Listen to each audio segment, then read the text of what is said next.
Good morning this Thursday, the 8th of June. I'm Grady Wall for Market Analyst with Bell Direct. In the US overnight, the S&P 500 and Nasdaq closed lower as investors took profits from technology stocks that have rallied over recent weeks.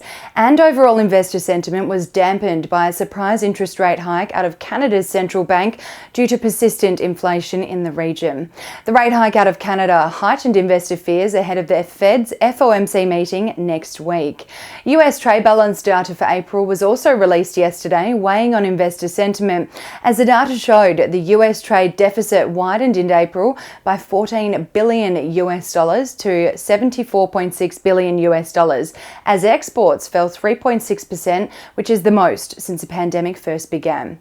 Interestingly, the Russell 2000 index of small cap companies in the US rose to its highest level since the regional banking crisis during trade yesterday before slipping in afternoon trade. The rise in small caps is on the back of recovery in the US regional banking sector. The S&P 500 lost 0.38% on Wednesday, while the Nasdaq declined 1.29%, but the Dow Jones rose 0.27%. Over in Europe, markets also closed lower as investor sentiment remains shaky amid persistently high inflation in the region and fears of further rate hikes to come, especially out of the UK, with new data showing the UK will experience the highest level of inflation among all advanced economies this year.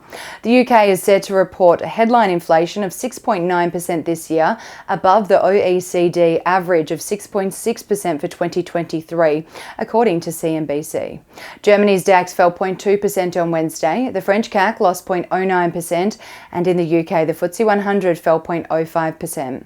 The local index closed 0.16% lower on Wednesday, weighed down by losses in the energy, financials and real estate sectors as investors assessed outlook for further rate hikes out of the RBA, alongside the release of Australia's GDP growth rate data for Q1, which came in below expectations at an expansion of 0.2% quarter on quarter, but revealed the low unemployment rate and demand for services had lifted unit labour costs and further weakened already low productivity output.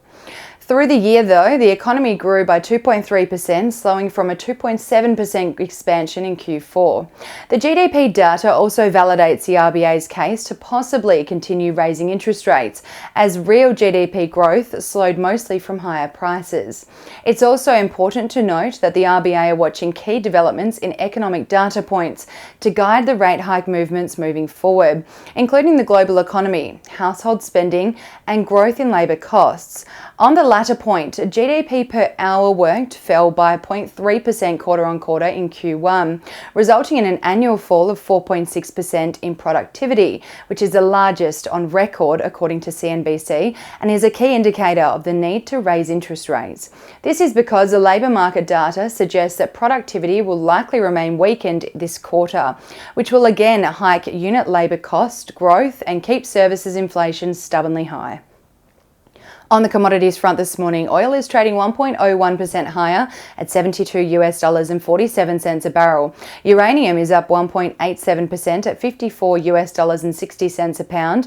Gold is down 1.02% at 1,942 US dollars and 81 cents an ounce.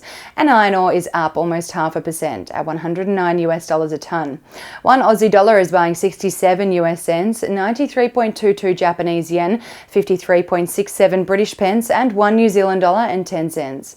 Ahead of the local trading session here in Australia, the SPI futures are anticipating the local index to open 0.18% lower.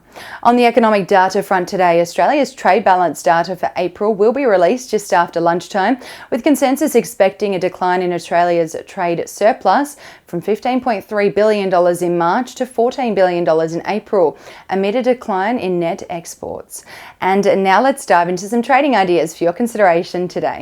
Bell Potter has increased the price target on green technology metals from $1.38 to $1.46 and maintain a buy rating on the lithium exploration and development company after the company announced an initial 8.1 million tonnes at 1.32% lithium oxide mineral resource estimate for the Root Bay prospect, which is part of the 100% owned Root project in Ontario, Canada.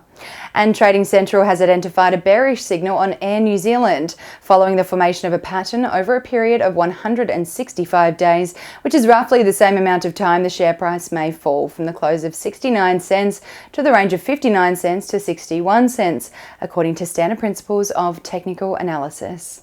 And that's all we have time for today. Have a terrific Thursday and happy investing.